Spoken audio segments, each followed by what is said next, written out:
শিক্ষক শিক্ষার্থীদের চলমান আন্দোলনের মধ্যেই ভিন্ন কয়েকটি ইস্যুতে বিএনপিও আন্দোলনে নামার সিদ্ধান্ত নিয়েছে। দলের চেয়ারপারসন খালেদা জিয়ার নিঃশর্ত মুক্তির পাশাপাশি দুর্নীতি, দ্রব্যমূল্যের ঊর্ধ্বগতি ও ভারতের সঙ্গে অসম সমঝোতা স্মারকের প্রতিবাদে আন্দোলন হবে। এজন্য একগুচ্ছ কর্মসূচি হাতে নেওয়ার সিদ্ধান্ত নিয়েছে দলটি। এর মধ্যে কয়েকটি কর্মসূচি যুগপৎভাবে হবে।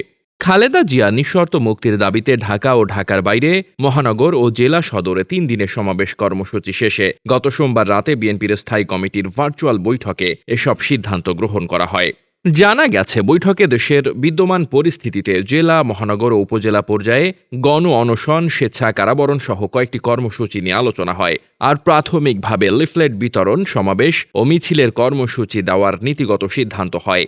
আজ বুধবার দলের যুগ্ম মহাসচিব ও আগামীকাল বৃহস্পতিবার থেকে যুগপথের মিত্রদের সঙ্গে ধারাবাহিক বৈঠক করবে বিএনপি। তাদের মতামত নিয়ে পরবর্তী সময় বিএনপির স্থায়ী কমিটি কর্মসূচি চূড়ান্ত করবে। 9 জুলাই মঙ্গলবার গণমাধ্যমে পাঠানো বিএনপির এক সংবাদ বিজ্ঞপ্তিতে বলা হয়েছে, খালেদা জিয়া নিঃশর্ত মুক্তির দাবিতে ঢাকাসহ সারা দেশের মহানগর ও জেলায় বিক্ষোভ সমাবেশ সফল করায় স্থায়ী কমিটি সন্তোষ প্রকাশ করেছে।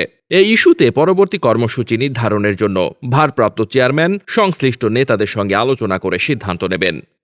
Desk report, বার্তাবাজার।